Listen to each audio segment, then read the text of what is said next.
You want to see something really scary? You bet. Really? Yeah. Okay, this is really, really scary now. I trust you.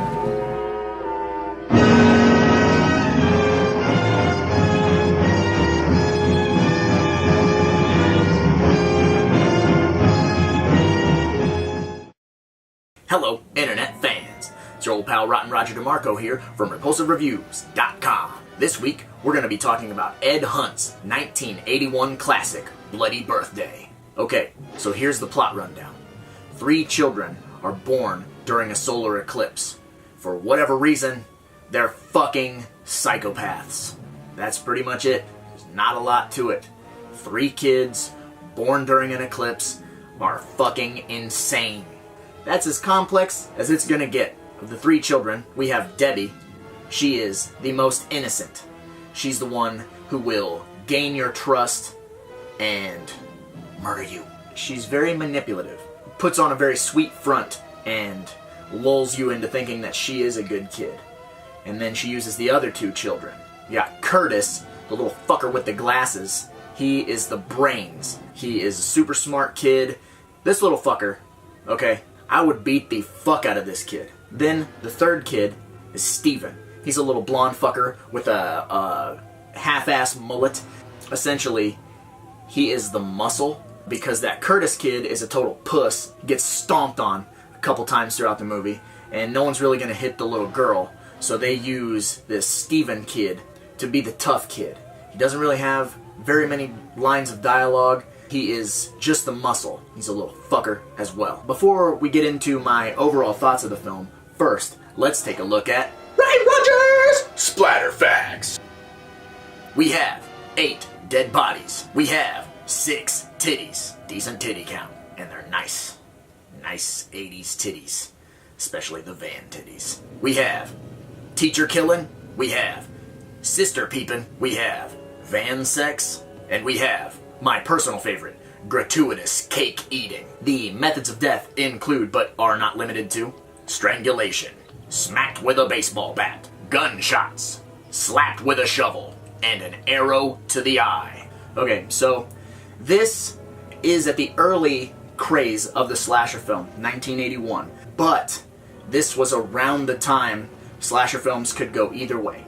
They could have a little bit of class, or they could just be pure trash. This movie falls right in the middle. This movie is overly gratuitous with the nudity, just the theme of children murderers. And it takes it a step further from, say, something like The Bad Seed. This does not have the class. This was a cheap, shoestring budget film made solely to put butts in the seats in the theater, make a profit.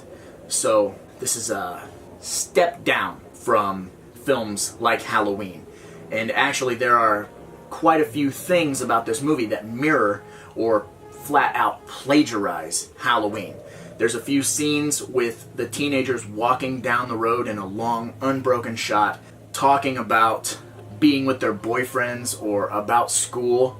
The only difference is the dialogue in Halloween, though it is promiscuous, it's done with that John Carpenter class. This movie is very crass and very vulgar when it comes to the same exact conversations. It just shows the shifting that was being done once Friday the 13th became popular. In 1980, when Friday the 13th became the powerhouse that it was, and that it still is, movies stopped necessarily emulating Halloween and started going for the gusto, while trying to retain some of what made Halloween so good and combining it with what made Friday the 13th so good. And what the end result is movies like Bloody Birthday, or movies like Slaughter High, movies that got their finger on the pulse but don't necessarily knock it out of the park. There's a couple of really good scenes with the lead child, Timmy, getting into a predicament in the junkyard. He gets into a game of hide and seek,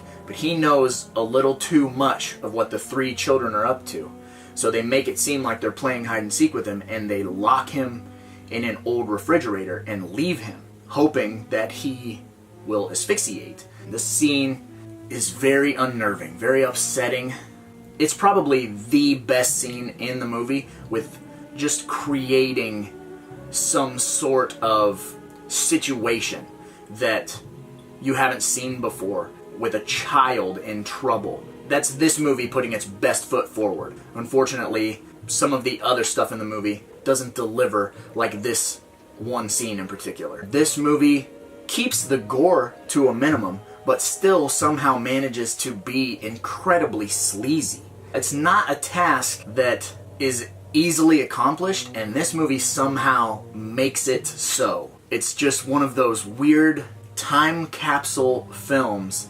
You can just feel the shifting of the genre. And it's an important film that I believe everyone should see, for the simple fact that this movie could never be made today. This is touchy, folks. I mean, we have little kids killing adults, killing teachers, manipulating their parents. This was pre-one-liners. This was pre-killers having quips. I mean, I certainly could see these children saying something witty before killing people. I could see how this movie would be way more slapsticky had the killers had one-liners delivered before each kill. You rooted for the killers more than you did the victims.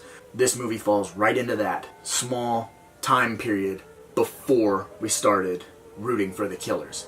So that's one thing that's very interesting about this movie, is that the lead character and his sister are very likable, and actually Debbie's mother and her father, who is the sheriff, which is another thing that this movie shares with Halloween, is that a lead character's father is the sheriff of the town.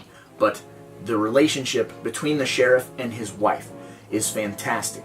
And spoiler alert, when the sheriff dies, the amount of emotional trauma that the mother goes through is another one of the most realistic things in this film, and probably the best representation of good acting in this movie. The mother completely loses her shit. She admits herself to a mental hospital because she just can't handle the losses that she's dealing with, which plays very well into the end of the film, because she has lost so much and she's willing to do whatever it takes to keep her daughter safe, even though her daughter is a terrible, murdering, blonde-headed fucking demon.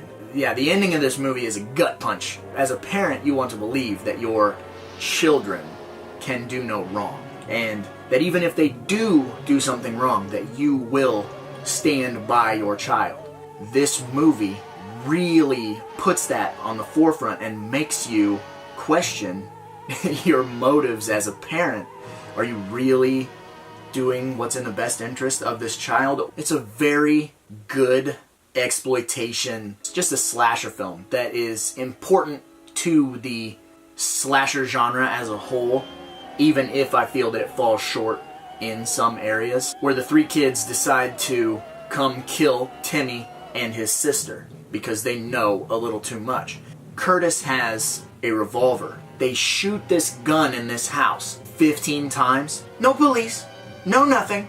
There's a goddamn Tango and Cash style shootout in a fucking living room, and nobody calls the cops. In suburbia, you're 7 feet from your neighbor. Nobody ever calls the cops. But earlier in the film, Timmy's sister is being chased by the kids in a car at a junkyard. No gunfire, no nothing, just a car driving around, and the goddamn deputy shows up like that. What's going on? I don't get it. You're terrible. You need hearing aids. Maybe they're old. You fucks. Listen, hear the gunfire. Go. Go to it.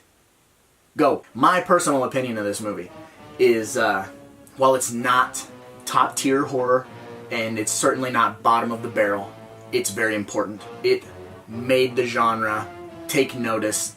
We have killer children, something that doesn't get done every day, and it's done surprisingly well. So, in my personal opinion, I'm going to give this movie 3 out of 5 blood drops, because even though it falls short, it's still incredibly important. It's still a very difficult movie to watch. It raises a lot of questions. It's a movie that every horror fan, every splatter fan needs to see. I should probably get going because, after all, there's a lot of movies out there. Somebody's got to watch them. So why not me? Right?